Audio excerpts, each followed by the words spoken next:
ശൈഖുനാസ്തവറുകളെ, മറ്റു ഉസ്താദുമാരെ, താലിം സുഹൃത്തുക്കളെ, മാതാപിതാക്കളെ, അസ്സലാമു അലൈക്കും വറഹ്മത്തുള്ളാഹി തആല വബറകാതുഹു. നാം ഇന്നിവിടെ ഒരുമിച്ചുകൊണ്ടിരിക്കുന്നത് നമ്മൾ ഹിദായ ദർസ് മസ്ജിദിൽ നടത്തുന്ന ഒരു ഹിദായ ദർസ് മസ്ജിദാണ്. അതുകൊണ്ട് നിങ്ങളുടെ മുമ്പിൽ ഞാനൊരു കുറച്ച് കഥ പറയാം. അതെല്ലാവരും ശ്രദ്ധിച്ച് കേൾക്കണം.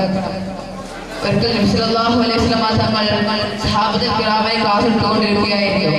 ആ സമയത്ത് നബി സല്ലല്ലാഹു അലൈഹി വസല്ലം തങ്ങൾ സഹാബത്തുൽ കിറാമിനോട് ചോദിച്ചു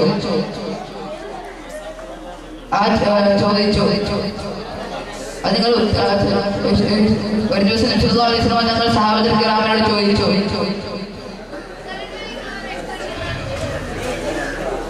ഒരു മുസ്ലിമായ മനുഷ്യനെ പോലെയുള്ള ഒരു വൃക്ഷം എന്താണെന്ന് നിങ്ങൾ പറഞ്ഞു തരിക. അതിന്റെ ഗുണം അവിടുന്ന് പഠിപ്പിച്ചു തന്നു. അള്ളാഹുവിന്റെ സമ്മതത്തോടെ ആ മരം എപ്പോഴും ഫലം നൽകുന്നതാണ്. ഫലന്ന് വെച്ചാൽ ഫലങ്ങളും അതുപോലെയുള്ളതാണ്. അതിന്റെ ഇല വീഴുകയില്ല. അബൂബക്കർ ഉണ്ടായിരുന്നു. ഇവരാരും ഒന്നും പറഞ്ഞില്ല. ഇവരുമെല്ലാം ഉണ്ടായിരുന്നു. ഉത്തരം അവർക്ക് അറിയാമായിരുന്നു. വലിയവരാരും പറയാതിനാൽ ഒന്നും വേണ്ടിയില്ല. അപ്പോൾ നബി സല്ലല്ലാഹു അലൈഹി വസല്ലം തങ്ങൾ പറഞ്ഞു, അത് ഈത്തപ്പന മരമാണ്. അതിനെക്കുറിച്ച് ബാപ്പയോട് പറഞ്ഞു, ഉപ്പാ, അതെന്റെ മനസ്സിൽ ഈത്തപ്പന മരമാണ്. അപ്പോൾ ബാപ്പ ചോദിച്ചു, നിനക്കുന്ന അത് കുറച്ച് മുന്നേ പറഞ്ഞെങ്കിൽ നിനക്കത് സന്തോഷമായിരുന്നു. തീരുമാനം കഥകൾ അവസാനിപ്പിക്കുന്നു.